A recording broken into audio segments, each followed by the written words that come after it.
So earlier this week, I did a little update video on the iPad Pro 2021 and I explained to you guys why I don't think it's coming in April. Stuff happened in the meantime, so here we go again. Let's have the latest updates. Let's ramble. Hold up, things go wild when I pull up. They all on me like a one thing. Alright guys, just quickly before we dive in, if you like receiving the latest news and updates, you might want to consider hitting that subscribe button and of course the notification bell to feed that FOMO, because I will be updating you guys on the regular as well as doing some honest tech reviews. I upload twice a week, so you can expect plenty of content coming your way. Alright, so what happened since last time we talked? 5 days ago. Just a quick recap, people were still pretty convinced of the new iPad Pro dropping in April, and that included Kang, who is the top dog, the leaker of leakers, the capo di tutti capi of Apple news. Although he did say that the Wi-Fi version might drop first and the 5G version later on this year. I'm still not buying it. I do think the iPad Pro 11-inch might still drop via press release very soon, and I will explain why in a minute, but I just don't see the 12.9-inch dropping before September.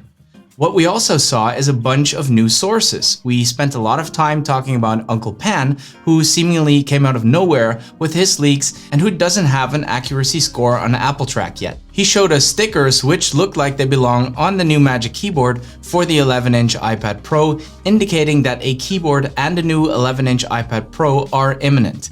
A few days later, he said that new products would be dropping in April, including the new iPad Pro, but he didn't say which version. So again, it might just be the 11-inch. Another one of those sources is Nikkei Asia. And like Uncle Pan, they do not have an accuracy score on Apple Track yet, so we do need to be mindful of how much value we put on those leaks. They might be true, they might not be. But then again, we're talking about rumors, so that's kind of implied. Having said that, Nikkei Asia is known to report on delays and shortages before anyone else does. So there is that. Their big rumor is that there is currently a massive supply crunch that even Apple isn't immune to. In other words, shortages of certain components are causing delays in the production of both MacBooks and iPads. For the MacBooks, it's chips that seem to be the bottleneck, while the production of iPads is being held up because of a shortage in displays and display components. And this might be referring to the new mini LED technology we're all expecting to be present in the new 12.9-inch iPad Pro models. Samsung has also confirmed that the chip shortage could be problematic for their company in the period of April to June.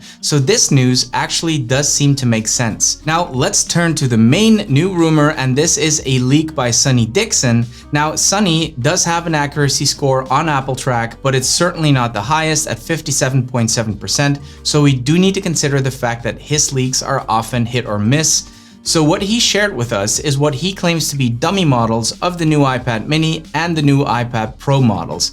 And it is also useful to know that when it comes to those dummy models, Sam Cole, who owns Apple Track, seems to think Dixon's contribution is legit. So let's assume it is for now. Let's have a closer look at these dummy models and what they might tell us. So the first thing we noticed is that the camera unit, or the camera bump, sticks out more on the 11-inch version than it does on its bigger brother. And that actually would make sense because we talked about the chassis of the 12.9-inch iPad Pro possibly becoming thicker to accommodate the new mini LED displays, and that also coincides with earlier rumors that the 11-inch version is not getting a mini LED display, so this could explain the fact that the camera bump sticks out more on the 11-inch model than it does on the 12.9-inch, making it look more flush. The bezels seem to be the same size as they are on the current model, which would dispel some rumors of thinner bezels. And quite honestly, I don't really want thinner bezels because we need to be able to hold the iPad somehow, and thinner bezels will only increase the chances of accidentally touching the screen. Alright, what else do we see? And this is probably gonna piss off a lot of people, including myself, and that is the fact that the front-facing camera is still at the top of the screen in portrait mode. I mean, come on. People have been asking to please put the selfie camera in the side bezel so we can use it in landscape mode, which is the mode you would use when you're making a video call on Zoom, for instance. Having the camera in portrait mode is just not practical, and let's face it, it looks dumb. But let's move on to what I consider the biggest tidbit in these dummy models, and that is the missing smart connector on the back of the 12.9-inch model. Now that is interesting for a couple of reasons. One, and again, this will piss off a lot of people, If the new iPad does in fact not have the smart connector, this would mean it is not backward compatible with the current Magic Keyboard. And we know those things ain't cheap. Having said that, it does reinforce the rumors of a new Magic Keyboard coming soon, and we also have been seeing pretty significant price drops in the current Magic Keyboard, which also is an indicator that the new keyboard will be coming soon. So if we don't have the smart connector on the back, how will the iPad connect to the Magic Keyboard?